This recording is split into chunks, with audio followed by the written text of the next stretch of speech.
Di sebuah jalur menuju Kediri, berdiri sebuah warung ayam bakar sederhana yang belakangan jadi buah bibir warga sekitar. Warung itu tak terlalu besar, hanya bangunan semi permanen dengan atap seng dan dinding papan, tapi selalu ramai setiap malam. Asap wangi bumbu bakaran sering terbawa angin, membuat siapapun yang lewat sulit menahan godaan untuk singgah. Bagi sebagian orang, warung itu sekadar tempat mengisi perut. Namun, bagi orang-orang yang memperhatikan lebih dekat, Eda yang turasa berbeda.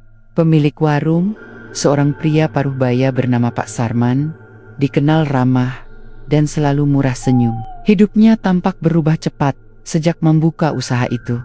Dulu hanya pedagang keliling, kini punya warung tetap yang tak pernah sepi pelanggan.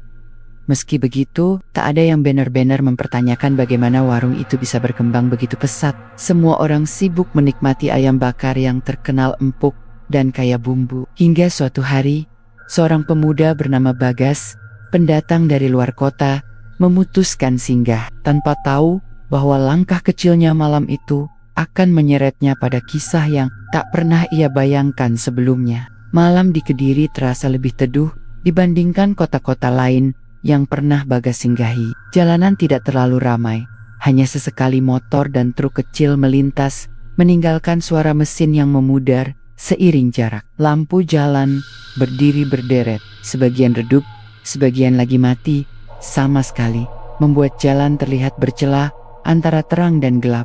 Bagas baru saja tiba sore tadi. Setelah perjalanan panjang dari Surabaya, ia merantau ke Kediri untuk urusan pekerjaan, sebuah proyek kecil bersama temannya yang tinggal di kota ini. Karena belum sempat mencari tempat makan, ia memutuskan berjalan kaki, menyusuri jalan yang tak jauh dari rumah kontrakan barunya. Perutnya sudah keroncongan dan udara malam semakin membuat rasa lapar tak tertahan. Hidungnya menangkap aroma yang begitu menggoda. Asap tipis melayang dari sebuah warung sederhana di tepi jalan. Warung itu tidak terlalu besar, hanya bangunan semi permanen dengan dinding papan, atap seng, dan beberapa meja kayu berjejer rapi. Namun, aroma ayam yang dibakar dengan bumbu khas membuat Bagas langsung menelan ludah. Dari kejauhan saja, wangi rempah dan kecap manis yang karam di bara arang sudah terasa begitu kuat di depan warung. Papan kayu sederhana dengan cat putih pudar terpampang ayam bakar Pak Sarman, bumbu khas Kediri. Lampu bohlam kuning menggantung di depan warung, membuat suasana terlihat hangat. Meski sederhana, warung itu tampak ramai. Beberapa meja terisi penuh, bahkan ada pelanggan yang rela menunggu sambil berdiri di luar. Bagas melangkah masuk, disambut dengan suara riuh pelanggan yang bercampur dengan bunyi kipas tangan dari pelayan yang sibuk menjaga arang agar tetap menyala. Sesekali terdengar bunyi ayam yang dipanggang mendesis ketika lemak meleleh mengenai bara. "Selamat malam, Mas. Sendirian?" Suara ramah seorang pria parubaya menyapa. Bagas menoleh. Seorang pria berkemeja kotak-kotak dengan lengan digulung tampak berdiri di dekat tungku bakar. Kulitnya agak legam, tubuhnya tegap, meski usia terlihat sudah melewati 40. Senyumnya lebar, matanya ramah. "Iya, Pak, satu orang aja." "Bisa makan di sini?" jawab Bagas sopan. "Tentu, duduk saja di meja situ, Mas," kata pria itu sambil menunjuk meja kosong di pojok. "Saya Sarman, pemilik warung ini. Mau pesan apa?" "Wah, langsung ketemu pemiliknya." Bagas tersenyum. "Ayam bakar satu porsi ya, Pak, pakai sambal andalan." "Juga boleh." Pak Sarman tertawa kecil. "Hehe, pas sekali. Sambal kita ini yang bikin banyak orang balik lagi." "Silakan duduk, Mas. Saya siapkan dulu." Bagas duduk, matanya berkeliling mengamati suasana. Warung itu sederhana, tapi rapi. Hiasan seadanya, seperti kalender bergambar pemandangan sawah dan poster jadul minuman ringan. Meja kayu penuh noda, gosong kecap dan minyak, tanda sudah banyak tangan singgah di sana. Yang menarik, meski warung terlihat biasa, ada semacam nuansa hangat yang membuat orang betah duduk lama. Pelanggan bercakap santai, ada yang bersama keluarga, ada pula yang datang sendirian. Semua tampak menikmati ayam bakar dengan lahap. Sesekali mengipas keringat karena pedasnya sambal. Tak lama kemudian, pesanan Bagas datang. Sepotong ayam bakar dengan warna coklat kehitaman yang menggoda. Sambal merah menyala, serta sepiring nasi putih mengepul hangat. Aromanya semakin membuat Bagas tak sabar. "Silakan dicoba, Mas, semoga cocok," kata Pak Sarman sambil menaruh piring di meja. Bagas mengangguk. "Terima kasih, Pak." Begitu suapan pertama masuk ke mulutnya, Bagas langsung terdiam. Rasanya luar biasa. Bumbu meresap hingga ke serat daging. Manis gurih bercampur aroma arang yang khas. Pedas sambalnya menusuk lidah, tapi justru membuatnya ingin terus menyendok lagi dan lagi. "Enak sekali, Pak," katanya sambil melirik ke arah pemilik warung. Pak Sarman hanya tersenyum. Wajahnya tampak puas mendengar pujian itu. "Alhamdulillah, kalau cocok. Banyak orang Jojo datang ke sini cuma buat ayam bakar. Biar sederhana, asal hati-hati masaknya, pasti orang suka." Obrolan singkat itu membuat Bagas merasa nyaman. Ia melanjutkan makan, sesekali memperhatikan ada hal kecil yang membuatnya penasaran. Hampir semua meja terisi penuh, tapi pelanggan datang dan pergi begitu cepat, seolah warung itu selalu penuh tanpa jeda. Tak pernah benar-benar sepi. Namun, rasa lapar membuat Bagas menyingkirkan rasa ingin tahunya. Ia terus makan dengan lahap, sampai akhirnya piringnya bersih tak bersisa. Sambil meneguk teh hangat, Bagas bersandar, menghela napas puas. "Mantap, Pak. Kayaknya saya bakal sering makan di sini." Pak Sarman kembali tertawa kecil. "Kalau sering mampir, nanti jadi langganan tetap. Jangan sungkan, Mas." Malam semakin larut. Pelanggan silih berganti. Bagas akhirnya pamit, membayar makanannya, dan melangkah keluar. Udara malam Kediri menyambutnya, sedikit lebih dingin daripada tadi. Saat berjalan menjauh dari warung, Bagas sempat menoleh sekali lagi. Dari kejauhan, ia melihat Pak Sarman masih sibuk memanggang ayam, sementara asap mengepul ke udara. Samar dari dalam dapur. Entah siapa bergerak cepat, lalu hilang begitu saja. Bagas mengerjap, mencoba memastikan, tapi saat ia memandang lebih seksama, tak ada apa-apa. Warung itu tampak biasa saja, ramai dengan pelanggan yang terus berdatangan. Ia menggeleng pelan, mungkin hanya karena lelah. Lagi pula, tak ada alasan untuk curiga. Yang jelas, malam itu ia merasa menemukan tempat makan baru yang bakal sering ia kunjungi selama tinggal di Kediri. Bagas pun melanjutkan langkahnya pulang ke kontrakan. Namun, ia sama sekali tidak tahu bahwa warung sederhana yang baru saja membuatnya kenyang itu menyimpan kisah gelap yang perlahan akan menyeretnya ke dalam lingkaran misteri yang jauh lebih dalam daripada sekadar ayam bakar dengan bumbu khas. Malam itu, setelah perutnya kenyang dengan ayam bakar, Bagas berjalan pulang ke rumah kontrakan barunya. Kontrakan itu tidak terlalu besar, hanya sebuah rumah sederhana dengan 2 kamar, ruang tamu kecil, dapur seadanya, dan halaman belakang yang ditumbuhi tanaman liar. Letaknya agak masuk ke gang kecil, hanya bisa dilewati sepeda motor. Rumah itu Bagas dapatkan dari seorang kenalan temannya. Harga sewanya cukup terjangkau, meski sederhana, suasananya cukup tenang, tidak jauh dari pusat kota, dan yang paling penting, ia bisa cepat beradaptasi untuk tinggal di sana selama beberapa bulan ke depan. Begitu sampai, ia langsung merebahkan diri di kasur tipis yang baru saja ia beli sore tadi. Hembusan angin malam masuk lewat jendela yang tak tertutup rapat, membuat suara gesekan daun pisang di halaman belakang terdengar berulang-ulang. Sesekali, ada suara motor melintas jauh di depan gang, lalu sunyi kembali. Bagas membuka ponselnya, memeriksa beberapa pesan dari keluarganya di Surabaya. Ibunya bertanya apakah ia sudah makan malam, dan Bagas menjawab sambil tersenyum, "Sudah, Bu. Enak banget. Nemu warung ayam bakar deket sini. Kayaknya bakal sering makan di sana." Setelah membalas pesan, Bagas mematikan lampu kamar dan mencoba tidur. Namun, matanya masih sulit terpejam. Ada semacam rasa penasaran yang terus mengusiknya. Bukan hanya soal ayam bakar yang luar biasa enak itu, tapi juga suasana warungnya. Pikiran Bagas melayang pada Pak Sarman, pemilik warung yang tampak begitu ramah. Ada sesuatu pada pria itu yang membuatnya simpatik, sekaligus sedikit penasaran. Bagaimana mungkin seorang pedagang keliling bisa berubah begitu cepat jadi pemilik warung yang ramai pengunjung. Apalagi dari pengamatan Bagas, warung itu seolah tidak pernah sepi. Pelanggan datang silih berganti tanpa henti. Akhirnya, rasa kantuk mulai datang juga. Bagas tertidur dengan pikiran yang masih menggantung tentang warung ayam bakar itu.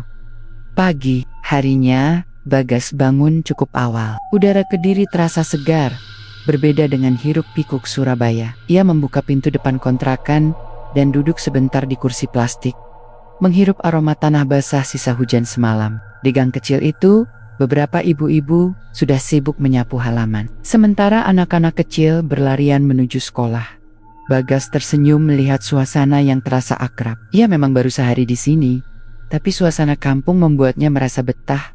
"Mas, pendatang baru ya?" sapa seorang bapak paruh baya yang sedang menyapu halaman depan rumahnya, tepat di seberang kontrakan Bagas. "Iya Pak, saya Bagas. Baru kemarin sore pindahan," jawab Bagas sambil berdiri. "Oh, begitu. Saya Pak Slamet. Rumah ini sudah lama kosong. Baru kali ini ada yang ngontrak lagi," ucap pria itu ramah. "Kerja di sini Mas?" "Ya, ada urusan kerja sama teman di kota ini. Mungkin beberapa bulan ke depan saya tinggal di sini." Mereka mengobrol sebentar, dan pembicaraan beralih ke woring-woring makan di sekitar daerah itu. Bagas dengan antusias menceritakan pengalamannya semalam mencoba ayam bakar Pak Sarman. "Wah, jadi Mas sudah singgah di warung itu ya?" Suara Pak Slamet mendadak agak pelan. Ekspresinya sedikit berubah. Bagas mengerutkan kening. "Kina, Pak, memang warungnya terkenal ya?" Pak Slamet hanya tersenyum tipis. "Hehe, ya bisa dibilang begitu. Warungnya selalu ramai. Banyak yang suka ayam bakarnya. Rasanya beda dengan yang lain." "Betul Pak, saya juga kaget. Enaknya sampai bikin ketagihan," sahut Bagas. Pak Slamet berhenti sebentar, lalu menunduk. "Tapi ya banyak orang suka, tapi ada juga yang merasa aneh," katanya. "Setelah makan di sana, ada yang perutnya panas, ada juga yang mimpi aneh-aneh. Tapi toh mereka balik lagi makan di situ." Bagas terdiam sejenak. "Perut panas, mimpi aneh, ya itu cuman cerita orang-orang. Namanya juga warung ramai. Pasti ada aja yang ngomong macam-macam," kata Pak Slamet cepat-cepat, seolah menutup pembicaraan. "Sudahlah Mas, kalau cocok ya makan saja. Yang penting hati-hati aja." Obrolan itu membuat Bagas semakin penasaran. Ia tak sempat bertanya lebih jauh karena Pak Slamet sudah kembali sibuk menyapu halamannya. Bagas akhirnya masuk rumah, tapi pikirannya masih tergantung pada ucapan tetangganya itu. Siangnya, Bagas sibuk dengan pekerjaannya. Ia bertemu rekannya, membicarakan proyek yang akan mereka kerjakan bersama. Namun, di sela-sela kesibukan, bayangan tentang warung ayam bakar itu terus terlintas di kepalanya. Kata-kata perut panas dan mimpi aneh berulang kali muncul malam harinya. Rasa penasarannya membuat Bagas kembali melangkahkan kaki ke arah warung Pak Sarman. Warung itu, seperti malam sebelumnya, penuh dengan pengunjung. Asap bakaran kembali mengepul, aroma bumbu meresap ke udara, membuat orang yang lewat sulit untuk tidak mampir. Bagas memutuskan untuk makan di sana lagi. Kali ini, ia lebih teliti memperhatikan sekitar. Ada sepasang suami istri di meja sebelah yang baru saja selesai makan. Sang istri mengeluh lirih, "Perutku panas banget tiap kali makan di sini. Tapi ya Tuhan, enaknya itu loh, bikin nggak bisa." Perhen, suaminya hanya tertawa sambil berkata, "Ya sudah, jangan banyak mikir, yang penting enak." Bagas diam. Telinganya menangkap percakapan itu jelas. Rasanya seperti potongan puzzle yang mulai terhubung dengan cerita Pak Slamet pagi. Tadi, tak lama, ayam bakar pesanannya datang. Bagas kembali mencicipi, dan sekali lagi ia tidak bisa menyangkal betapa lezatnya makanan itu. Namun, di balik kenikmatan yang ia rasakan, hatinya dipenuhi rasa penasaran yang semakin besar. Siapa sebenarnya Pak Sarman? Bagaimana bisa warungnya berkembang begitu cepat dan tak pernah sepi? Dan benarkah ada hal aneh yang tersembunyi di balik ayam bakar yang begitu menggoda itu? Bagas belum menemukan jawabannya. Tapi malam itu, satu hal pasti, rasa penasarannya telah membuatnya semakin terikat dengan warung sederhana di pinggir jalan itu. Hari ketiga Bagas di Kediri terasa berjalan cepat. Sejak pagi ia sudah sibuk dengan pekerjaannya, bolak-balik bertemu rekannya di beberapa lokasi. Matahari siang terasa menyengat, membuat kemeja yang ia kenakan basah oleh keringat. Sore, setelah urusan pekerjaannya selesai, ia memutuskan untuk pulang lebih cepat ke kontrakan. Namun, saat melewati jalan utama, aroma yang sudah mulai ia kenali kembali menyapa hidungnya. Wangi ayam yang dibakar di atas bara arang bercampur kecap manis dan rempah. Bagas otomatis menoleh. Dan benar saja, warung ayam bakar Pak Sarman sudah mulai ramai meski hari belum terlalu malam. Bagas tersenyum kecil. Perutnya memang belum terlalu lapar, tapi rasa penasaran membuat kakinya melangkah masuk. Ia ingin merasakan lagi sensasi ayam bakar yang seakan membuat lidahnya tak bisa berhenti. Begitu masuk, suasana terasa sama hangatnya seperti sebelumnya. Lampu bohlam kuning menggantung rendah, menciptakan cahaya redup yang menenangkan. Meja-meja penuh oleh pelanggan. Ada yang datang bersama keluarga, ada yang datang berdua. Bahkan ada beberapa anak muda yang sedang tertawa keras sambil menunggu pesanan. Pak Sarman tampak sibuk memanggang ayam. Tangannya cekatan membolak-bolik daging di atas panggangan. Senyumnya tetap sama, ramah dan menyenangkan. Mas Bagas, kembali lagi ya? Sapa Pak Sarman begitu melihatnya. Bagas sedikit terkejut karena namanya diingat. Wah, Pak, masih ingat saya? Orang kalau makan dengan lahap, biasanya saya ingat. Hehe. Pak Sarman tertawa lebar. Mau pesan seperti biasa? Iya, Pak. 1 porsi ayam bakar sama teh hangat juga. Baik, silakan duduk. Nanti saya antarkan. Bagas memilih duduk di meja yang agak dekat dengan dapur. Ia ingin mengamati suasana lebih jelas kali ini. Sambil menunggu pesanan, telinganya menangkap percakapan di meja sebelah. 2 orang pemuda sedang berbincang lirih. Perutku anget banget tiap kali makan di sini. Tapi entah kenapa nagih rasanya tuh kayak nggak bisa dilawan. Paling karena sambelnya pedes. Udahlah, jangan mikir aneh-aneh. Lagian tiap kali makan di sini, badan juga kerasa enteng kan? Kayak lebih segar gitu. Bagas menunduk, pura-pura sibuk dengan ponselnya.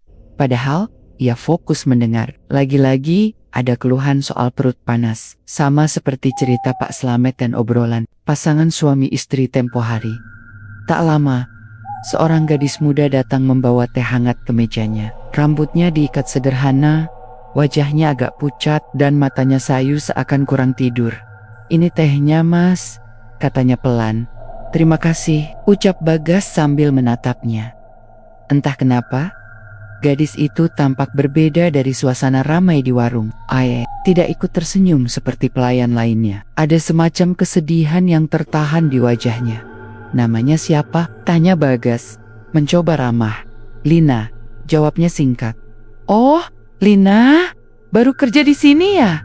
Lina menggeleng pelan. Sudah suaranya datar, seperti enggan mengobrol lebih jauh. Namun, sebelum beranjak, ia sempat menatap Bagas sekilas. Tatapan yang sulit dijelaskan, seolah ada peringatan yang ingin disampaikan, tapi ditahan. Tak lama, ayam bakar pesanan Bagas datang. Kali ini dibawa langsung oleh Pak Sarman. Silakan, dicoba lagi Mas. Semoga tetap cocok, ucapnya sambil menaruh piring. Bagas mengangguk. Wah, makasih banyak Pak. Seperti sebelumnya, rasa ayam itu bener-bener membuat Bagas ketagihan. Empuk, manis gurih, pedas sambalnya pas di lidah. Namun, ada sesuatu yang membuatnya ingin lebih hati-hati. Ia ingat keluhan para pelanggan tentang perut panas. Bagas mencoba makan lebih pelan, memperhatikan sensasi yang muncul. Awalnya biasa saja, tapi setelah beberapa suapan, ia mulai merasakan perutnya hangat. Bukan panas yang menyakitkan, tapi ada semacam hawa aneh yang menjalar dari lambung ke seluruh tubuh. Ia meneguk teh hangat, berusaha mengabaikan perasaan itu. Mungkin cuma karena lapar, gumamnya dalam hati. Sambil makan, matanya sesekali mencari Lina. Gadis itu tampak sibuk membersihkan meja, tapi wajahnya tetap murung. Beberapa kali pandangan mereka bertemu, dan Lina sepat-sepat mengalihkan tatapannya. Setelah selesai makan, Bagas duduk lebih lama sambil menyeruput teh pelanggan. Di meja seberang, sudah pergi, menyisakan piring kosong dengan tulang ayam yang habis tak bersisa. Lina datang untuk merapikan meja itu. Saat lewat di dekat Bagas, ia berhenti sebentar, lalu menandok. Suaranya sangat pelan, nyaris berbisik. "Mas, kalau bisa, jangan sering-sering makan di sini." Bagas tertegun. "Kenapa?" tanyanya spontan. Lina hanya menggeleng cepat. Pekaknya, "Jangan terlalu sering. Itu aja." Sebelum Bagas sempat bertanya lebih lanjut, Lina sudah beranjak pergi. Kembali sibuk dengan pekerjaannya. Bagas terdiam. Kata-kata singkat itu membuat pikirannya semakin penuh tanda tanya. Ada sesuatu yang disembunyikan di warung ini. Malam semakin larut, pelanggan masih terus berdatangan. Bagas akhirnya membayar pesanannya dan bersiap pulang. Saat ia berjalan keluar, pandangannya sempat menangkap sesuatu di dapur. Di balik asap panggangan, ia melihat tungku yang seolah menyala lebih terang daripada seharusnya. Api itu tampak hidup, seperti bergerak sendiri tanpa dikipasi. Sesaat kemudian, ia melihat daging ayam yang baru diletakkan di atas panggangan, meneteskan cairan merah segar, bukan lelehan lemak biasa. Bagas terperanjat. Ia mencoba menajamkan pandangan, tapi ketika ia berkedip, semuanya tampak normal kembali. Api menyala biasa. Daging ayam berwarna coklat kehitaman, sama seperti sebelumnya. Dengan langkah tergesa, ia meninggalkan warung. Udara malam yang dingin menyambutnya di luar, tapi perasaan Bagas sama sekali tidak tenang. Ada yang tidak beres di warung itu. Kata-kata Lina terus terngiang di telinganya. "Kalau bisa, jangan sering-sering makan di sini." Dan entah kenapa, justru kalimat itulah yang semakin membuatnya ingin tahu apa sebenarnya yang sedang terjadi di balik aroma ayam bakar yang begitu menggoda itu. Keesokan harinya, Bagas mencoba menenangkan pikirannya dengan bekerja. Ia menghabiskan waktu hampir seharian bersama rekannya, memeriksa dokumen dan survei lokasi proyek. Namun, sekalipun sibuk, ada satu hal yang terus menghantui kepalanya. Kata-kata Lina semalam, "Kalau bisa, jangan siring-siring makan di sini." Peringatan singkat itu berputar seperti gema yang tidak bisa diusir. Bagas tidak bisa menebak maksud Lina, tapi raut wajahnya yang pucat dan sorot matanya yang penuh ketakutan memberi kesan bahwa gadis itu tidak sedang bercanda. Sort tiba. Bagas memutuskan untuk tidak langsung pulang ke kontrakan. Kaki menyusuri jalan sekitar, mencoba mencari warung lain untuk makan malam. Namun, entah kenapa langkahnya justru kembali mengarah ke tempat yang sama, warung ayam bakar Pak Sarman. Warung itu, seperti biasa, sudah ramai. Asap mengepul, suara riuh pelanggan bercampur dengan aroma bumbu bakar yang menggoda. Bagas berdiri sebentar di depan, bimbang antara masuk atau tidak. Ia menarik napas panjang. Hanya sekali lagi, setelah ini, aku bisa berhenti kapan saja. Begitulah Bagas menenangkan pikirannya sendiri. Ketika ia masuk, Pak Sarman langsung menyambut dengan senyum lebar. "Mas Bagas, wah, sudah mulai jadi pelanggan tetap." "Ini," ujarnya dengan nada bersahabat. Bagas hanya membalas dengan senyum tipis. "Iya Pak, kebetulan lewat lagi." Bagus, duduk saja, nanti saya bawakan pesanan." Bagas memilih meja di dekat dinding. Tak lama kemudian, Lina muncul membawa segelas teh hangat. Ia tampak terkejut melihat Bagas. Tangannya sempat gemetar sedikit saat menaruh gelas di meja. "Mas, datang lagi." Suaranya lirih, nyaris seperti gumaman. Bagas menatapnya lekat. "Iya, kenapa? Kamu kemarin bilang jangan sering-sering. Maksudmu apa?" Lina menggigit bibirnya. Ragu, pandangannya melirik ke arah Pak Sarman yang sibuk di depan. "Tunggu." Lalu kembali menunduk. "Nanti saja," jawabnya singkat, hampir berbisik. "Jangan bicara di sini." Bagas hendak bertanya lebih jauh, tapi Lena buru-buru pergi, berpura-pura sibuk membersihkan meja lain. Bagas bisa merasakan jelas bahwa gadis itu menyembunyikan sesuatu. Ayam bakar pesanannya datang. Seperti biasa, rasanya luar biasa nikmat. Namun, kali ini Bagas tidak bisa menikmatinya dengan tenang. Ia terlalu sibuk memperhatikan sekeliling. Beberapa pelanggan di meja sebelah tampak makan dengan lahap. Bahkan terlalu lahap. Ada seorang pria, setengah baya, yang keringatnya bercucuran. Wajahnya merah, tapi ia terus melahap ayamnya tanpa berhenti. seakan tak peduli dengan rasa panas yang mungkin ia rasakan. "Mas, aku nggak kuat, perutku panas banget," keluh istri Nia yang duduk di sebelahnya. "Sudah, makan saja terus." "Nggak apa-apa, ini enaknya kebangetan," balas suaminya dengan mata yang tampak berbinar aneh. Bagas menelan ludah. Kata-kata itu membuatnya makin yakin bahwa warung ini tidak sesederhana yang terlihat. Setelah selesai makan, Bagas sengaja tidak langsung pulang. Ia menunggu sampai pelanggan agak berkurang. Jam hampir menunjukkan pukul 10 malam ketika warung mulai sedikit sepi. Bagas berdiri dari kursinya dan berpura-pura menuju toilet kecil di belakang warung. Di sana ia sengaja memperlambat langkah, berharap bisa bertemu Lina. Benar saja, di lorong sempit menuju toilet, ia berpapasan dengan gadis itu. "Lina," panggil Bagas dengan suara pelan. Lina terhenti terlihat ragu. "Mas, kenapa masih di sini? Sudah malam, aku mau tahu apa yang sebenarnya terjadi." "Kamu bilang jangan sering-sering makan di sini. Kenapa?" Lina memandanginya sejenak. Matanya tampak gelisah. "Mas, jangan tanya di sini. Kalau Pak Sarman dengar, bisa bahaya." "Aku nggak bisa bicara banyak." "Kalau begitu, kapan aku Angelesa?" Gadis itu terdiam lama, lalu berbisik. "Besok sore, jam 5. Temui aku di warung kopi depan pasar. Jangan bilang siapa-siapa." Sebelum Bagas sempat mengangguk, Lina sudah bergegas pergi, meninggalkannya sendirian di lorong. Malam itu, Bagas pulang dengan perasaan campur aduk. Pikirannya penuh tanda tanya. Apa yang sebenarnya disembunyikan Lina? Apa hubungannya dengan warung ayam bakar ini? Di kontrakan, ia mencoba tidur lebih cepat, tapi matanya sulit terpejam. Setiap kali ia memejamkan mata, bayangan warung itu muncul. Tungku yang menyala terang, ayam bakar yang meneteskan cairan merah, pelanggan yang makan dengan mata berbinar, seperti orang kesurupan. Dan kini, ada satu hal baru, tatapan Lina yang penuh ketakutan, serta janji pertemuan esok sore. Keesokan harinya, Bagas berusaha menyibukkan diri. Ia bekerja seperti biasa, mencoba mengalihkan pikiran. Namun, menjelang sore, rasa penasaran semakin tak tertahankan. Tepat jam 5, ia menuju warung kopi kecil di depan pasar. Seperti yang Lina katakan, warung kopi itu sederhana. Hanya ada beberapa kursi plastik dan meja kayu. Suasananya sepi, karena sebagian besar orang sibuk belanja di pasar. Bagas duduk di pojok, menunggu dengan hati berdebar. Beberapa menit kemudian, Lina datang. Ia mengenakan jaket tipis, rambutnya tergerai, wajahnya masih terlihat pucat. Ayam ke kanan kiri, seolah memastikan tidak ada yang mengikutinya. Lalu duduk di hadapan Bagas. "Terima kasih sudah datang," katanya pelan.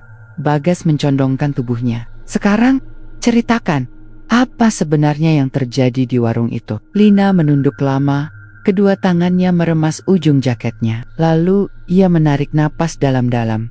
"Aku nggak tahu harus mulai dari mana, tapi yang jelas, warung itu nggak seperti yang Mas kira. Ada sesuatu yang disembunyikan Pak Sarman, sesuatu yang berbahaya." Bagas menahan diri untuk tidak memotong. Ia membiarkan Lina melanjutkan. "Ayam bakar itu memang enak, orang-orang sampai ketagihan. Tapi setelah makan, banyak yang merasa panas di perutnya. Itu bukan karena sambal, itu karena ada sesuatu di dagingnya. Aku pernah lihat sendiri." Lina berhenti, suaranya gemetar. "Aku nggak bisa ceritakan semuanya sekarang, Mas.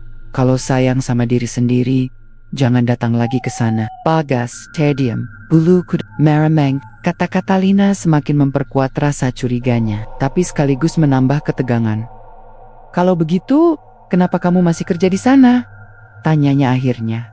Lina tersenyum pahit. "Karena aku nggak punya pilihan." Percakapan itu terputus ketika seseorang masuk ke warung kopi. Seorang pria tua dengan wajah keras melangkah ke arah meja mereka. Lina buru-buru berdiri, wajahnya pucat pasi. "Aku harus pergi," katanya cepat. "Jangan tanya lebih banyak sekarang. Nanti, aku akan jelaskan." Tanpa menunggu jawaban Bagas, Lina bergegas keluar, meninggalkan Bagas yang hanya bisa terdiam.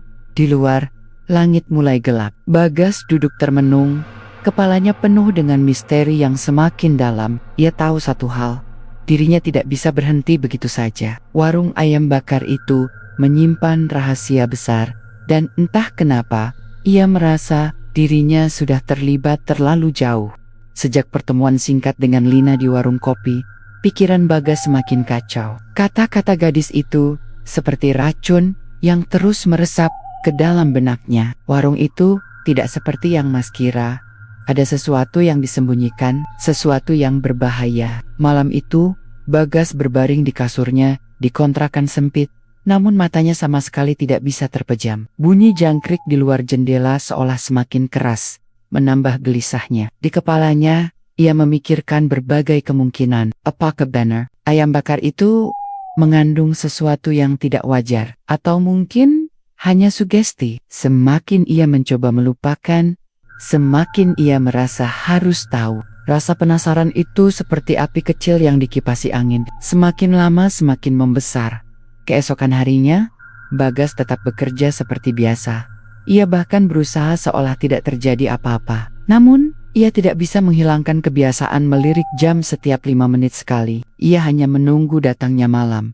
Sore menjelang, ia sengaja berjalan menyusuri jalan sekitar warung ayam bakar Pak Sarman. Dari kayuhan, ia melihat warung itu kembali dipenuhi pelanggan. Suara riuh, aroma daging bakar yang menggoda, dan tawa Pak Sarman yang keras terdengar sampai luar.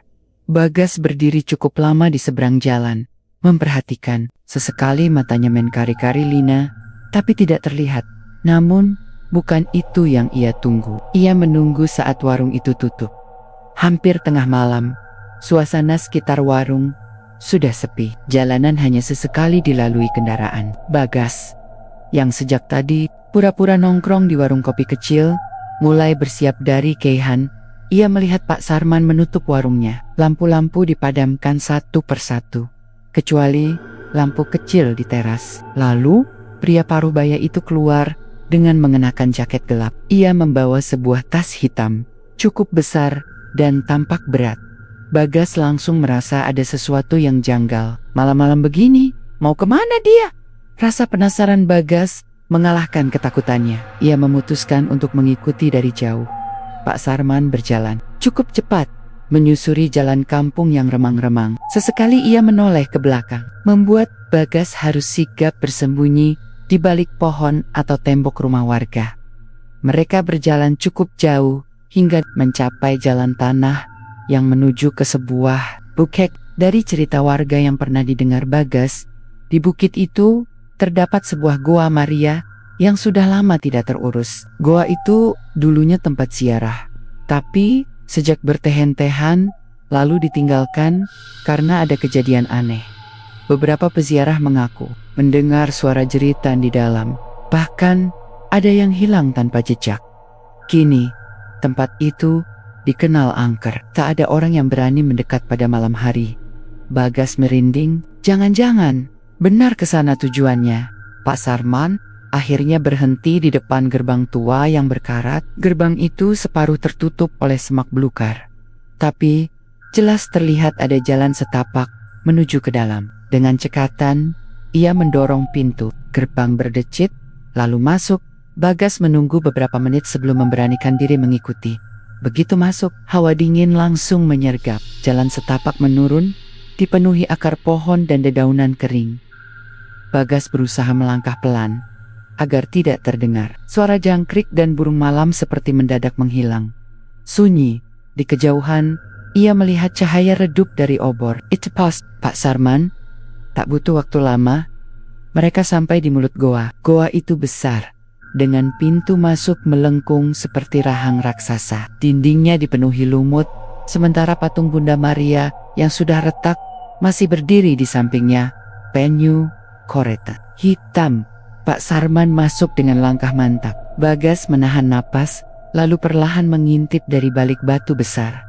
Di dalam goa, suara langkah bergema. Bagas merunduk, lalu mencari celah untuk bisa melihat lebih jelas. Dari posisinya, ia bisa melihat Pak Sarman menaruh tas hitamnya di atas sebuah batu datar. Dengan gerakan hoti-hoti, Pak Sarman membuka tas itu.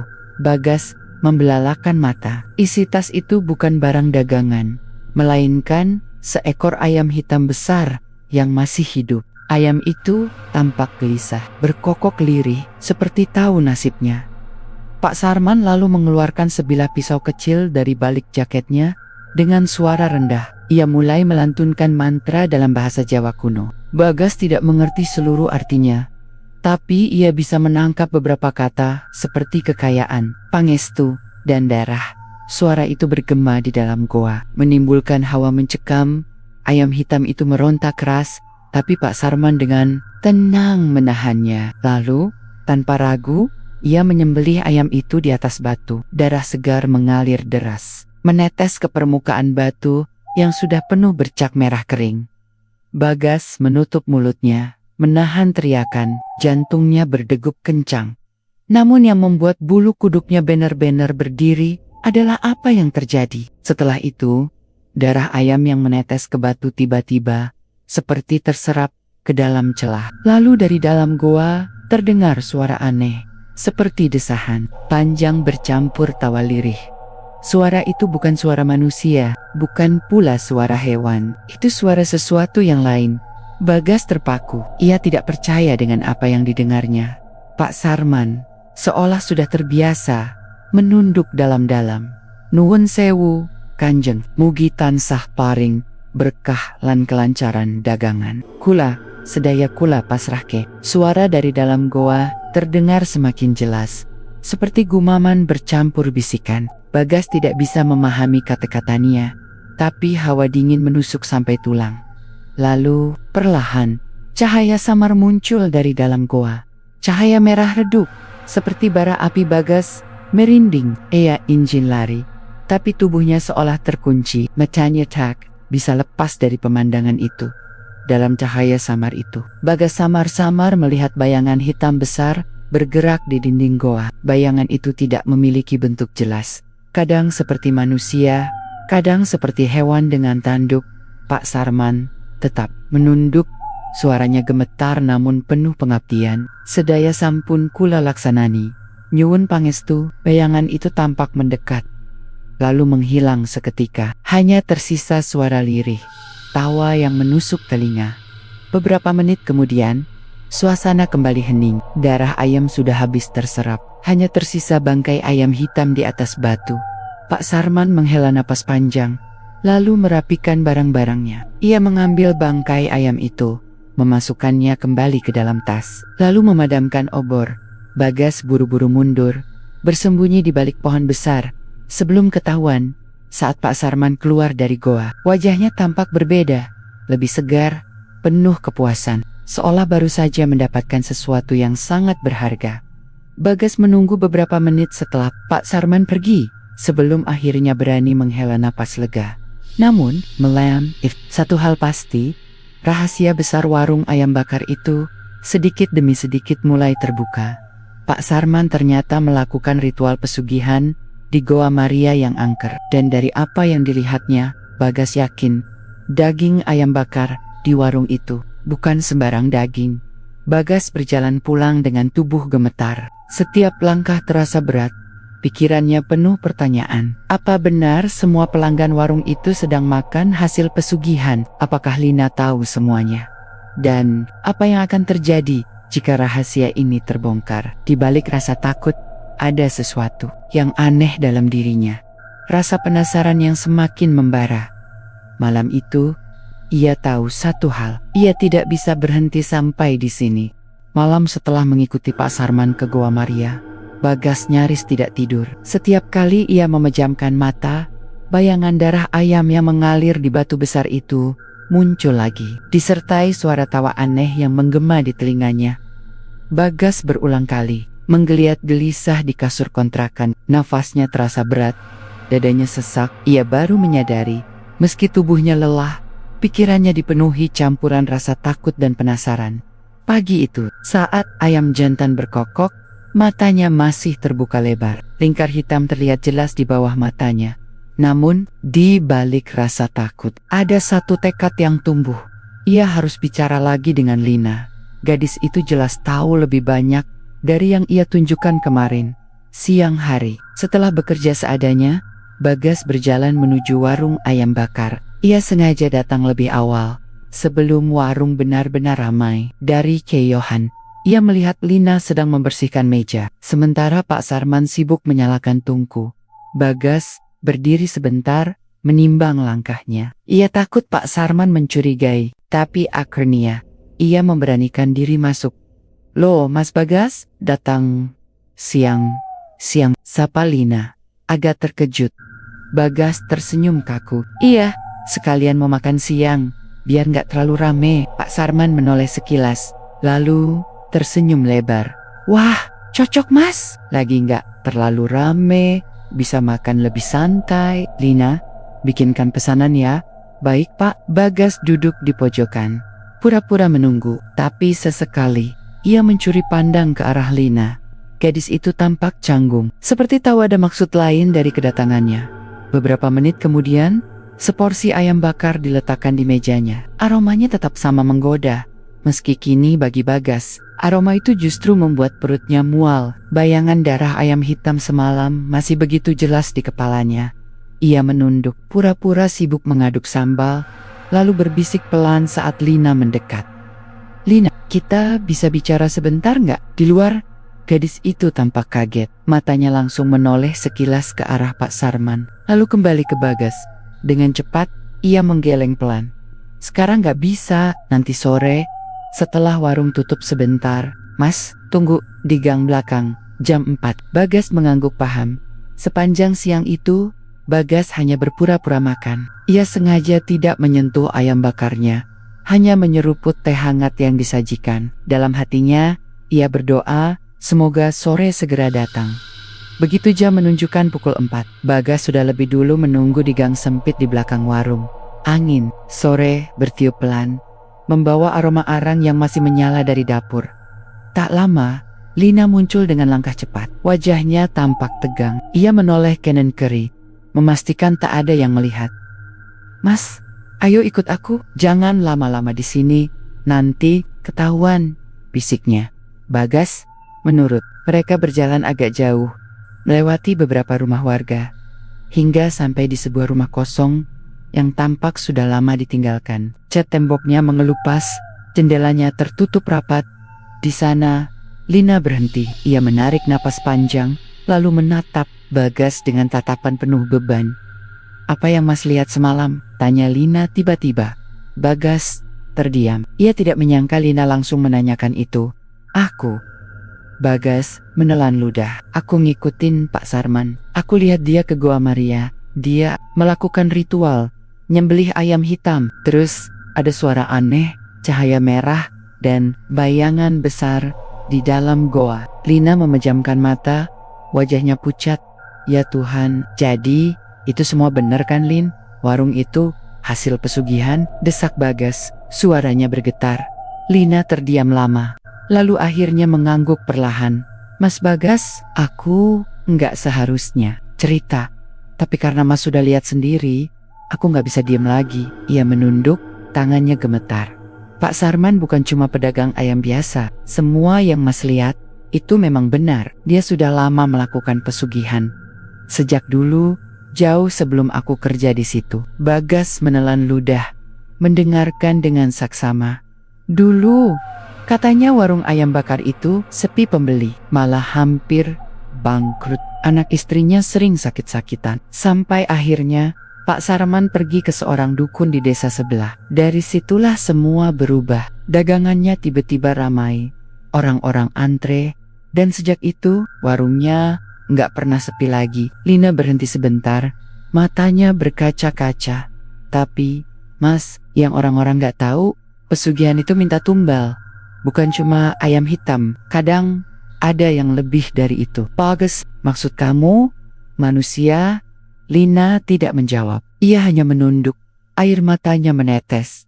Suasana mendadak hening, hanya suara burung sore yang terdengar di kejauhan. "Lin," suara Bagas pelan, "kamu kenapa bisa kerja di situ kalau tahu semua ini?" Gadis itu menarik napas dalam. "Aku terpaksa, aku butuh uang. Ibuku sakit, aku harus kerja. Awalnya aku nggak tahu apa-apa. Tapi makin lama, aku mulai lihat hal-hal aneh. Pernah, tengah malam, aku ngintip Pak Sarman pulang. Dia bawa tas besar, Sama kayak yang Mas lihat. Waktu itu aku gak berani tanya. Sampai akhirnya, aku tahu sendiri. Bagas menatap Lina penuh iba. Kenapa kamu gak kabur aja? Aku udah coba. Tapi, entah kenapa, selalu ada halangan. Pernah aku nekat berhenti. Tapi malamnya, aku mimpi buruk. Ada suara yang bisikin aku. Katanya, kalau aku ninggalin warung itu, keluargaku bakal kena celaka. Besoknya, ibuku jatuh sakit parah. Sejak itu, aku gak berani lagi. Bagas terdiam lama. Kata-kata Lina membuat bulu kuduknya berdiri. Lin, jadi semua orang yang makan di warung itu, mereka ikut kena bagian dari pesugihan. Lina menatapnya dalam-dalam. Mas, apa Mas gak merasa aneh? Semua orang bilang, ayam bakar itu beda. Rasanya nagih. Ada yang sampai tiap hari datang, gak bisa berhenti. Itu bukan cuma karena bumbu atau arang, itu karena ada sesuatu yang menempel di dagingnya. Sesuatu yang bukan dari dunia ini. Jantung Bagas berdegup kencang. Kalau gitu, aku juga. Shit. Lina cepat-cepat menutup mulut Bagas dengan tangannya. Wajahnya panik. Jangan bilang itu keras-keras. Kalau sampai dia dengar, kita bisa celaka. Bagas terdiam, hanya bisa merasakan dinginnya telapak tangan Lina di mulutnya. Setelah beberapa detik, Lina melepaskannya perlahan, hening sejenak. Mas, aku gak tahu kenapa aku cerita semua ini, tapi aku percaya, Mas, orang baik. Aku cuma mau bilang satu hal. Jangan pernah datang ke warung itu lagi. Jangan sentuh makanannya. Kalau bisa, jauhi tempat itu. Bagas tertegun. Kata-kata Lina terdengar seperti peringatan keras, tapi juga seperti doa penuh ketakutan. Tapi Lin, kalau dibiarkan, orang-orang lain bisa celaka. Mereka nggak tahu apa-apa. Lina menatap Bagas dengan mata berkaca-kaca. Mas Bagas, jangan coba-coba lawan. Yang Mas lihat semalam itu baru permulaan. Mas nggak tahu seberapa besar kuasa yang ada di balik semua ini. Kalau Mas nekat, bukan cuma Mas, tapi aku juga bisa kena imbasnya. Bagas menunduk, berpikir keras antara rasa takut, rasa bersalah, dan keinginannya untuk menolong. Akhirnya, ia mengangguk pelan. Baik Lin, aku janji gak gegabah, tapi aku juga gak bisa diem. Aku harus cari cara. Lina menatapnya lama, lalu menandok. Aku gak bisa melarang Mas, tapi hati-hati, sekali salah langkah, hidup Mas bisa berakhir. Suasana kembali hening. Angin sore bertiup pelan, membawa bau anyir samar entah dari mana. Bagas merasakan bulu kuduknya berdiri lagi. Ia sadar satu hal, semakin dalam ia masuk ke lingkaran ini, semakin besar bahaya yang menantinya. Tapi ia juga tahu, sudah terlambat untuk mundur. Malam itu, setelah kembali ke kontrakan, Bagas duduk, termenung. Kata-kata Lina terus terngiang di telinganya. Jangan pernah datang ke warung itu lagi. Jangan sentuh makanannya. Namun, di dalam hati kecilnya, ia tahu ia akan melanggar peringatan itu. Karena rasa penasaran sudah berubah menjadi tekad. Tekad untuk membuka semua kebenaran, meski harus mempertaruhkan nyawanya sendiri. Suasana Kediri malam itu terasa lebih dingin dari biasanya. Angin berembus kencang, membuat dedaunan kering beterbangan di jalanan sepi. Bagas berdiri di dekat jendela kontrakannya, menatap gelap malam yang hanya ditemani cahaya lampu jalan redup. Pikirannya masih penuh dengan percakapan terakhir bersama Lina, tentang pesugihan, tentang tumbal, dan tentang Goa Maria. Sejak peringatan itu, rasa penasarannya semakin besar. Bagas merasa dirinya sudah terjebak terlalu jauh untuk mundur. Ada risau, tapi ia juga tahu, ia tidak bisa begitu saja mengabaikan semua tanda-tanda aneh yang muncul. Jam dinding menunjukkan pukul 10 lewat sedikit. Bagas berdiri, mengenakan jaket, lalu mengambil kunci motor. Ia sudah bertekad, malam ini ia akan mencoba mengikuti Pak Sarman. Jika benar apa yang dikatakan Lina, maka waktunya mencari tahu sendiri. Jalanan menuju arah Goa Maria sepi. Ada motor yang melintas, tapi sebagian besar rumah di pinggir jalan sudah tertutup rapat. Bagas mematikan lampu utama motornya saat memasuki jalan kecil. Hanya menyalakan lampu kecil agar tidak terlalu mencolok. Ia menepi, mematikan mesin motor, lalu menunggu. Dari kejauhan, ia melihat siluet seseorang berjalan dengan langkah perlahan. Meski samar, Bagas mengenali tubuh gempal dan gaya jalannya. Itu Pak Sarman. Bagas menahan napas. Pemilik warung ayam bakar itu berjalan sendirian, mengenakan jaket hitam dan membawa sebuah bungkusan kain di tangannya.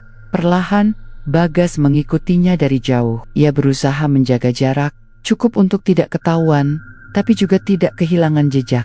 Semakin dalam mereka masuk ke jalan setapak, suasana semakin mencekam. Lampu jalan sudah tidak ada lagi. Yang ada hanya cahaya bulan separuh yang menerobos celah pepohonan. Di kiri kanan jalan, pepohonan jati menjulang tinggi, menambah nuansa angker.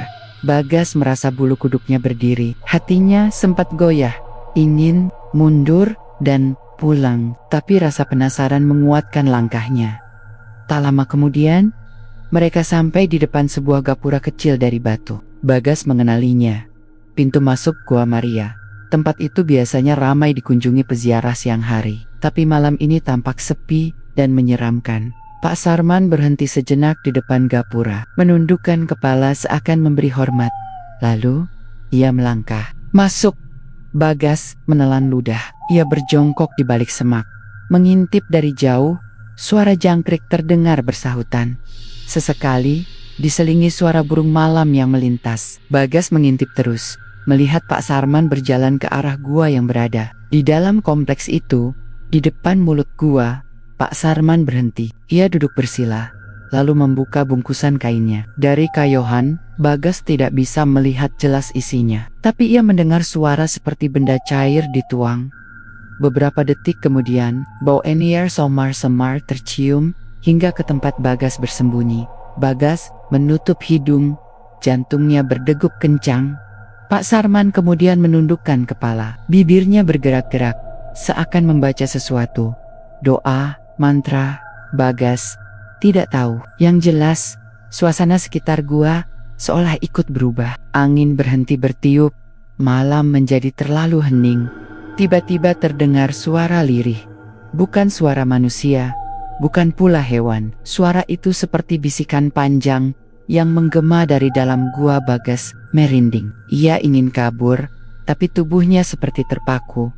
Pak Sarman justru menunduk semakin dalam. Tangannya menggenggam erat kain yang tadi ia buka. Dari era gua, terdengar suara tangisan samar, lalu berubah menjadi jeritan singkat yang membuat Bagas hampir berteriak. Namun, semua itu berhenti tiba-tiba. Malam kembali hening. Pak Sarman berdiri, menunduk sekali lagi, lalu melangkah pergi meninggalkan gua. Bagas buru-buru merunduk agar tidak ketahuan. Setelah memastikan Pak Sarman sudah cukup jauh, ia kembali menyalakan motornya pelen-pelen dan pulang dengan hati penuh ketakutan. Sepanjang jalan, suara bisikan dari gua itu terus terngiang di telinganya. Apa benar ini ada hubungannya dengan ayam-ayam yang dibakar di warung? Pikirnya. Keesokan paginya, Bagas tidak langsung pergi bekerja. Ia menunggu di dekat warung ayam bakar, berharap bisa bertemu Lina. Warung masih sepi, hanya ada beberapa persiapan di dapur. Tak lama, Lina muncul dari arah belakang, membawa ember berisi air. Wajahnya tetap pucat, matanya sembab, seperti habis menangis.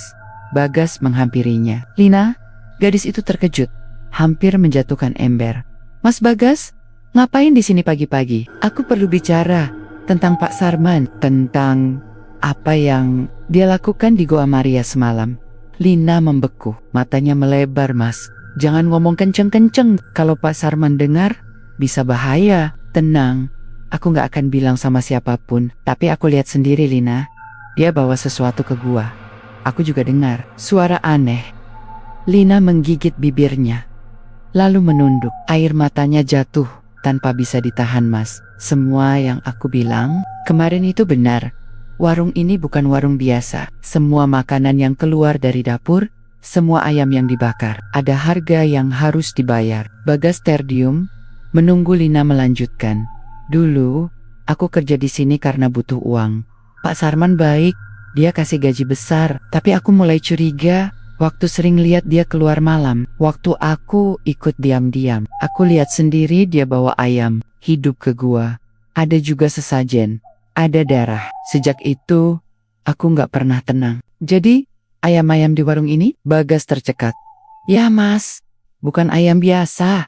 Bukan cuma dibeli dari pasar, ada sebagian yang dipakai dalam ritual. Makanya setiap orang yang makan pasti merasa tubuhnya aneh, panas, atau malah nagih. Itu semua bagian dari perjanjian pesugihan. Bagas menghela napas panjang, semua potongan cerita mulai tersambung. Tapi Lina, kalau kamu tahu ini berbahaya, kenapa kamu masih kerja di sini? Lina menunduk makin dalam. Aku nggak punya pilihan mas. Kalau aku berhenti, aku takut aku juga jadi tumbal. Aku cuma bisa berharap suatu hari bisa keluar dari sini tanpa ketahuan. Bagas merasa iba sekaligus marah. Ia ingin menolong Lina, tapi ia sadar situasi ini jauh lebih besar dari yang ia bayangkan hari itu. Sepanjang siang, Bagas tidak bisa fokus bekerja. Bayangan Goa Maria, suara aneh dari dalam gua, serta cerita Lina terus menghantui pikirannya. Malam nanti, ia bertekad kembali lagi. Kali ini bukan hanya untuk mengintai, tapi untuk mencari tahu lebih dalam apa yang sebenarnya disembunyikan di gua itu. Namun, ia juga tahu, semakin jauh ia masuk ke lingkaran misteri ini, semakin besar pula resikonya. Dan mungkin sudah tidak ada jalan kembali. Malam kembali turun di Kediri, lebih pekat dari biasanya. Awan menutupi bulan, menyisakan langit gelap tanpa cahaya. Bagas duduk di atas motor yang diparkir di dekat jalan setapak menuju Goa Maria. Napasnya memburu, dadanya berdegup keras seperti genderang perang. Sejak siang tadi, pikirannya tidak pernah tenang. Cerita Lina terus terngiang di telinga, membuatnya semakin yakin bahwa semua kejanggalan di warung ayam bakar itu memang berhubungan dengan pesugihan. Namun rasa penasaran itu berubah jadi tekad berbahaya.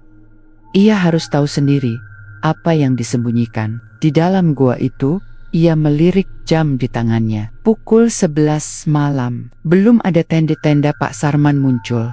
Dengan langkah hati-hati, Bagas mulai berjalan masuk ke jalan setapak. Angin malam menyapu dedaunan jati, menimbulkan suara lirih seperti bisikan samar. Begitu sampai di depan gapura batu kecil itu, Bagas tertegun. Suasana di sekitar Goa Maria malam ini terasa berbeda. Hawa dingin menempel di kulit, menusuk sampai ke tulang. Tak ada suara jangkrik, tak ada angin. Seakan seluruh alam berhenti bernapas. Ia menyalakan senter kecil dari ponsel. Cahaya redup menyorot jalan berkerikil menuju mulut gua. Sampai di depan gua, Bagas berhenti. Jantungnya berdegup tak karuan. Dari dalam terdengar suara tetesan air yang jatuh berulang kali. Tapi di sela-sela itu ada suara lain, lirih, menyerupai bisikan samar. Masuklah. Bagas tersentak. Ia menoleh ke kanan kiri, memastikan tak ada orang. Tapi suara itu jelas berasal dari dalam gua. Ia ragu sejenak, lalu menarik napas panjang. Bismillah, gumamnya lirih, lalu melangkah masuk. Suasana di dalam gua lembab dan pengap. Cahaya ponsel memantul di dinding batu yang basah. Semakin dalam ia melangkah, semakin kuat aroma anyir yang menusuk hidung. Tiba-tiba ia berhenti. Di tanah, terlihat bercak-bercak merah gelap, seolah noda darah yang sudah mengering. Bagas menelan ludah. Kakinya gemetar. Beberapa langkah kemudian, ia melihat sesuatu tergeletak di sudut. Bulu-bulu ayam berserakan, bercampur dengan kain putih penuh bercak merah. Bagas menunduk, berusaha mengatur napas. Semua bukti ini sudah cukup membenarkan cerita Lina, tapi rasa penasarannya menuntunnya lebih jauh, semakin ke dalam. Gua itu makin menyeramkan. Bagas mulai mendengar suara, bukan lagi bisikan, tapi seperti jeritan tertahan. Suara perempuan. Tolong aku. Bagas terperanjat. Ia mematikan senter sejenak, mencoba mendengarkan lebih jelas. Suara itu benar-benar nyata, terdengar dari ujung gua. Dengan langkah terbata, ia kembali menyalakan senter dan terus maju. Di ujung lorong, ia sampai pada sebuah ruangan kecil, dan di sana, ia melihat sesuatu yang membuat darahnya membeku.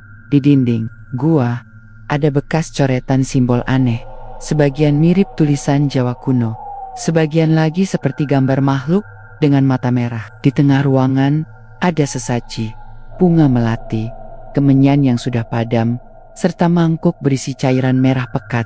Bagas mendekat, menyorot dengan senter. Jelas, Itu darah. Seketika itu juga, suara jeritan tadi kembali terdengar. Lebih keras, lebih dekat. "Tolong aku!" Bagas memutar tubuhnya, senter menyorot ke arah suara. Tapi tak ada siapa-siapa. Ruangan itu kosong. Jantungnya hampir copot. Tangannya gemetar hebat. Tiba-tiba, dari arah mulut gua, terdengar langkah kaki. Suara berat, langkah mantap yang mendekat. Bagas panik, ia buru-buru mematikan senter, bersembunyi di balik batu besar di sudut ruangan. Cahaya obor samar masuk ke dalam gua. Bagas menahan napas ketika melihat sosok Pak Sarman masuk, membawa sebuah kandang kecil berisi ayam hitam. Wajahnya datar, matanya menatap lurus ke depan, seolah tidak ada siapa-siapa di sana. Pak Sarman meletakkan kandang di tengah ruangan, lalu duduk bersila. Ia mulai membacakan sesuatu dengan suara lirih. Suara yang sama dengan yang Bagas dengar malam sebelumnya. Lalu, tanpa ragu, ia mengeluarkan ayam itu, memegang kepalanya, dan dengan sekali tebas, darah muncrat ke mangkuk sesaji. Bagas menutup mulut, menahan teriakan. Tubuhnya gemetar hebat. Suasana gua berubah drastis. Dinding batu seolah bergetar, suara aneh bergema, mirip rintihan sekaligus tawa. Tiba-tiba, dari mangkuk darah itu, muncul asap hitam pekat. Asap itu melingkar, membentuk bayangan samar. Bagas melihat dengan jelas, sosok besar, hitam, dengan mata merah menyala. Sosok itu menunduk, lalu berbisik ke telinga Pak Sarman. Tumbal berikutnya sudah dekat. Pak Sarman mengangguk pelan. "Saya siap." Bagas membeku. Kata-kata itu menusuk hatinya. Siapa tumbal berikutnya? Apakah Lina atau Drennya? Tak sengaja, Bagas bergerak sedikit, membuat batu kecil terguling. Suaranya menggema di dalam gua. Pak Sarman menoleh tajam. "Siapa itu?" Bagas panik. Ia buru-buru merunduk lebih dalam, menahan napas. Jantungnya hampir meledak. Pak Sarman berdiri, membawa obor, berjalan mendekat, matanya menyapu setiap sudut ruangan. "Siapapun kamu, keluar!" Suaranya berat, menggema menakutkan. Asap hitam tadi masih berputar di udara. Matanya yang merah tampak mengawasi seisi gua. Bagas merasa seolah tubuhnya ditatap tajam. Dalam detik-detik menegangkan itu, Bagas tahu satu hal. Jika ia ketahuan, mungkin nyawanya tidak akan selamat. Dengan nekat, ia melempar batu ke arah lorong lain, menciptakan suara berisik. Pak Sarman langsung menoleh, berlari ke arah suara. Saat itulah, Bagas menggunakan kesempatan untuk kabur.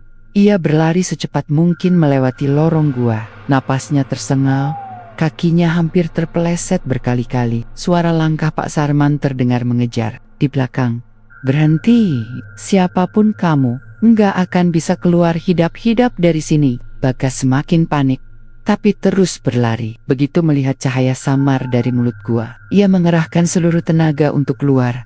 Begitu sampai di luar, ia langsung lari ke arah motor, menyalakannya dengan tangan gemetar. Suara langkah dan teriakan Pak Sarman masih terdengar dari dalam gua. Motor melaju kencang, menembus gelap malam, meninggalkan Goa Maria yang semakin mencekam di belakang. Sampai di kontrakan, Bagas terjatuh dari motor, tubuhnya gemetar hebat. Keringat dingin membasahi seluruh tubuh. Ia baru sadar, dirinya sudah terlalu jauh terlibat. Dan setelah malam ini, ia yakin satu hal. Pak Sarman mungkin sudah tahu, ada seseorang yang mengintai ritualnya. Dan jika benar tumbal berikutnya sudah ditentukan, Bagas merasa hidupnya kini dalam bahaya besar. Sejak malam ia kabur dari Goa Maria, Bagas tidak bisa tidur. Tubuhnya masih lemas, tetapi pikirannya kacau, penuh ketakutan. Setiap kali ia memejamkan mata, wajah Pak Sarman dengan sorot tajamnya muncul, disusul bayangan hitam bermata merah yang berputar di udara. Bagas berulang kali menatap jendela kontrakannya, memastikan tak ada orang yang mengintai. Namun perasaan was-was itu semakin kuat, seperti ada sesuatu yang mengikutinya. Keesokan malam, saat Bagas keluar membeli makan, ia merasa ada orang yang membuntuti. Dari kaca spion motor, ia melihat bayangan motor lain yang terus berada di belakang. Saat ia mempercepat laju, motor itu juga ikut cepat. Saat ia memperlambat, motor itu tetap menjaga jarak. Panik, Bagas segera berbelok ke gang sempit. Tapi saat ia berhenti dan menoleh ke belakang, motor itu sudah hilang entah kemana. Nggak mungkin salah lihat, gumamnya pelan. Tubuhnya gemetar. Ketakutan itu semakin menjadi ketika ia kembali ke kontrakan. Di pintu ada secari kertas menempel dengan paku kecil. Tulisan di atasnya samar, seakan ditulis dengan darah kering. Jangan ikut campur, kalau tidak, kau yang jadi tumbal. Bagas jatuh terduduk, tangannya gemetar hebat, matanya membesar tak percaya. Kini ancaman itu nyata. Keesokan paginya, Bagas memutuskan menemui Lina. Gadis itu tampak pucat, matanya sayu seolah kurang tidur. Mereka bertemu di belakang pasar, di tempat sepi agar tidak ada yang melihat. Bagas, wajahmu kok pucat banget, kamu? Tanya Lina cemas. Bagas menarik napas panjang, lalu menceritakan semua yang ia lihat di Goa Maria. Ritual ayam hitam, darah, hingga bayangan hitam bermata merah. Mendengar itu, Lina menutup mulutnya dengan tangan, tubuhnya gemetar. Aku tahu ada yang aneh, tapi aku nggak pernah nyangka saya menjadikan itu. Jadi, benar, warung itu hasil pesugihan? Bagas mengangguk berat. Dan ada satu hal lagi, aku dengar suara makhluk itu bilang soal tumbal berikutnya. Lina terdiam, matanya berkaca-kaca, seolah ia sudah tahu jawabannya. Mangka, tumbal itu aku, Gas. Sejak awal aku sering merasa diperlakukan aneh oleh Pak Sarman. Kadang, tatapannya bikin aku merinding. Kayak bukan lihat aku sebagai manusia, tapi sesuatu yang lain. Bagas terdiam, hatinya bergejolak. Ia tahu Lina mungkin benar. Tapi kenapa harus kamu? Lina menggigit bibirnya, lalu berkata lirih, aku ini anak angkat, Gas. Sejak kecil dipungut sama Pak Sarman. Kadang aku mikir, mungkin aku memang disiapkan buat sesuatu yang lebih gelap. Kata-kata itu membuat Bagas merasa dadanya sesak. Ia menatap Lina dengan campuran iba dan tekad. Kalau gitu, kita harus cari cara.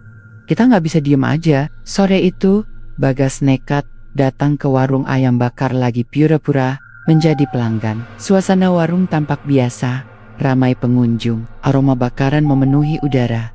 Tapi dari balik senyum ramah, Bagas bisa merasakan hawa aneh. Setiap orang yang makan di sana tampak lahap, seolah tak bisa berhenti. Matanya kosong, wajahnya sedikit sayu. Lina melayani dengan wajah tegang, jelas berusaha menyembunyikan rasa takutnya. Sesekali pandangan mereka bertemu, hanya sebentar, lalu berpaling lagi agar tak ketahuan. Di sisi lain, Pak Sarman berdiri sambil mengawasi. Tatapannya tajam, seperti singa yang mengintai mangsanya. Saat pandangan itu bertemu dengan Bagas, darahnya langsung berdesir. Ada sesuatu di mata Pak Sarman, kilatan merah samar, seperti yang ia lihat di gua.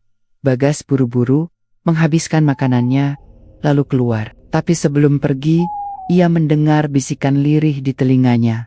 Kau tak seharusnya kembali ke sini. Bagas menoleh cepat, tapi tak ada siapapun, hanya suara riuh pengunjung. Malam itu, saat Bagas beristirahat, terdengar ketukan di pintu kontrakan, pelan tapi teratur. Tok, tok, tok. Dengan was-was ia mendekat. Siap? Tanyanya. Tak ada jawaban. Ia menempelkan telinga di pintu, lalu suara berat berbisik, kami sudah menunggumu. Bagas tersentak mundur, keringat dingin mengucur. Saat ia memberanikan diri membuka pintu, tak ada siapapun di luar. Hanya selembar bulu ayam hitam tergeletak di depan pintu. Dadanya berdegup keras. Ia tahu, ini bukan lagi sekadar ancaman. Keesokan harinya, Lina tidak muncul di pasar seperti biasa. Bagas panik. Ia berkeliling mencari, tapi tak ada yang tahu. Hingga akhirnya, salah seorang pedagang sayur berkata, "Oh, Lina tadi dijemput sama Pak Sarman. Katanya, ada urusan keluarga." Ucapan itu membuat Bagas pucat pasi. Ia tahu, Lina pasti dibawa ke tempat yang berbahaya. Dengan cepat ia menuju Goa Maria. Benar saja, dari kejauhan ia melihat ober-ober menyala di mulut gua. Suara gonggongan anjing liar terdengar keras, menambah suasana mencekam. Bagas bersembunyi di balik pohon, mengintip. Ia melihat Pak Sarman berjalan masuk ke gua, menyeret Lina yang tampak berusaha melawan. Tangannya diikat, mulutnya ditutup kain. Hati Bagas berdegup kencang. Ia tahu Ini saatnya. Jika ia diam saja, Lina akan menjadi korban tumbal. Tapi kalau ia bertindak, berarti ia harus menghadapi sesuatu yang jauh lebih mengerikan daripada manusia. Bagas mengepalkan tangan berbisik pada dirinya sendiri, "Aku nggak boleh biarin dia mati di sana." Dengan langkah nekat, ia mengikuti mereka masuk ke dalam gua. Suasana semakin tegang, cahaya obor menyorot dinding penuh simbol aneh. Asap dupa memenuhi udara. Di tengah ruangan, Lina dipaksa duduk di depan sesaji. Pak Sarman mulai melantunkan mantra. Suaranya berat menggema di seantero gua. Dan sekali lagi, asap hitam mulai muncul, berputar di udara. Sosok bermata merah itu perlahan menampakkan diri. "Bawa tumbal!" Suara gaib itu menggema. Liana menjerit, berusaha melepaskan diri. Air matanya mengalir deras. Pak Sarman mengangkat belati tajam. Matanya berkilat penuh obsesi. "Inilah saatnya." Baghdad yang bersembunyi di balik batu besar, tubuhnya bergetar. Ia tahu ini kesempatan terakhir. Kalau ia diam, Liana akan mati. Tapi kalau ia keluar, nyawanya sendiri yang dipertaruhkan. Dengan sekuat tenaga, Bagas menggenggam batu besar di sampingnya. "Bismillah," bisiknya. Dan ia bersiap untuk menyerbu keluar. Goa Maria dipenuhi bau dupa. Asap hitam menari-nari di udara. Semakin pekat, seiring lantunan mantra yang keluar dari mulut Pak Sarman. Lina berusaha melawan. Tubuhnya terikat, air matanya deras membasahi pipi. Suara gaib bergema dari kegelapan. "Berikan tumbal, atau kau yang jadi santapan." Pak Sarman mendekat. Belati tajam berkilat di tangan. Matanya merah menyala. Bukan lagi seperti manusia. Di balik batu besar, Bagas memegang bongkahan batu. Jantungnya berdentum keras. Keringat dingin bercucuran. Ia tahu detik ini menentukan hidup mati Lina. "Bismillah," bisiknya lirih. Dengan teriakan keras, Bagas melompat keluar dari persembunyian. Batu besar ia lemparkan sekuat tenaga ke arah Pak Sarman. Batu itu menghantam bahu Pak Sarman. Lelaki tua itu terhuyung. Belatinya hampir terlepas. Lina melihat Bagas datang. "Lepaskan dia, Pak," teriak Bagas. Suaranya bergetar tapi penuh tekad. Pak Sarman menoleh. Tatapannya ganas. "Anak sialan, kau berani melawan perjanjian agung ini?" Tanpa basa-basi, Pak Sarman menyerang. Gerakannya cepat dan bertenaga. Tak seperti orang tua pada umumnya. Bagas berusaha menangkis, tapi tubuhnya kalah jauh. Sekali tebas, belati itu menggores lengannya. Bagas meringis, menahan sakit. Darah mengalir, tapi ia tetap berdiri. Sementara itu, sosok hitam bermata merah semakin jelas muncul. Wujudnya menyeramkan. Tubuh besar berbulu, tanduk melengkung, lidah panjang menjulur, dan suara desisnya membuat bulu kuduk berdiri. "Tumbal harus diberikan, kalau tidak, semua akan kutelan." Langit gua bergetar, batu-batu berjatuhan. Pak Sarman semakin kalap. "Aku tak butuh kau ikut campur, Bagas. Biarkan aku sempurnakan ini. Dan kau akan dapat bagian kekayaan dariku. Uang, warung, semua akan kuberi." Bagas terengah, menatap Lina yang menangis ketakutan. "Aku nggak butuh uangmu, Pak. Aku cuma mau dia selamat." Pak Sarman tertawa menggila. "Kalau begitu, kau saja yang jadi tumbal." Dengan kecepatan tak terduga, ia mendorong Bagas ke tengah lingkaran sesaji. Asap hitam langsung menyambar, membelit tubuh Bagas. Bagas menjerit, tubuhnya seakan ditarik masuk ke dalam kegelapan.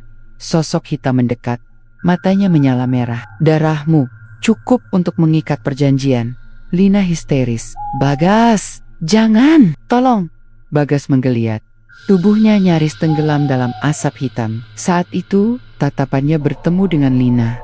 Dalam hati ia sadar, hanya ada satu jalan. Dengan sisa tenaga, Bagas meraih belati yang terjatuh di tanah. Ia menatap Pak Sarman yang berdiri congkak di tepi lingkaran. "Kalau tumbal yang kau mau, ambil aku. Tapi kau nggak akan pernah dapatkan dia," teriak Bagas. Seketika, ia menusukkan belati itu ke dadanya sendiri. "Bagas!" Lina menjerit pilu. Darah muncrat deras, membasahi tanah. Asap hitam yang semula membelitnya, kini berputar-putar liar. Seolah bimbang, sosok hitam itu mengaum marah. Tubuhnya bergetar, pengorbanan sukarela. bukan bagian dari perjanjian. Hak, Sarman panik. Tidak, itu bukan yang kuinginkan. Tumbalnya dia. Bukan anak ini. Tapi, sudah terlambat. Suara gaib menggelegar. Kau melanggar janji, Sarman. Kau menipu kami. Sekarang giliranku menagih janji. Sosok hitam melesat ke arah Pak Sarman, menyambar tubuhnya. Lelaki itu menjerit sekeras-kerasnya. Tidak. Dalam sekejap, tubuh Pak Sarman hancur diseret ke dalam kegelapan. Hanya tersisa bau daging terbakar dan gema jeritannya. Asap hitam menghilang perlahan. Goa kembali hening. Hanya tersisa obor yang masih menyala redup. Lina merangkak mendekati Bagas yang tergeletak di tanah. Bangun, jangan tinggalin aku, Gas, isaknya. Bagas tersenyum lemah. Darah masih mengalir dari dadanya. Aku janji, aku gak bakal biarin kamu mati. Kamu harus hidup, Lin. Air mata Lina jatuh membasahi wajah Bagas. Jangan ngomong kayak gitu. Kita bisa keluar bareng, Gas. Kamu bisa bertahan. Bagas menggenggam tangan Lina, lalu menutup mata. Nafasnya terhenti. Tubuh Nia kaku. Lina menjerit putus asa. Suaranya menggema di dalam gua. Beberapa hari kemudian, warung ayam bakar Pak Sarman mendadak tutup. Orang-orang hanya mendengar kabar samar bahwa pemiliknya menghilang misterius. Namun yang aneh, sebagian pelanggan tetap merasakan ketagihan. Mereka main kari-kari warung itu, bahkan datang ke lokasi hanya untuk berdiri menatap bangunan kosong. Lina berusaha menata hidupnya kembali, tapi malam-malam ia sering mendengar bisikan lirih di telinganya. Aku janji gak biarin kamu mati, Lin. Ae terbangun kaget, matanya berkaca-kaca saat menoleh ke cermin. Sekelebat bayangan Bagas terlihat tersenyum di belakangnya. Apakah Bagas benar-benar mati atau rohnya kini terikat dengan warung itu? Tidak ada yang tahu. Yang jelas, perjanjian gaib itu mungkin belum benar-benar berakhir.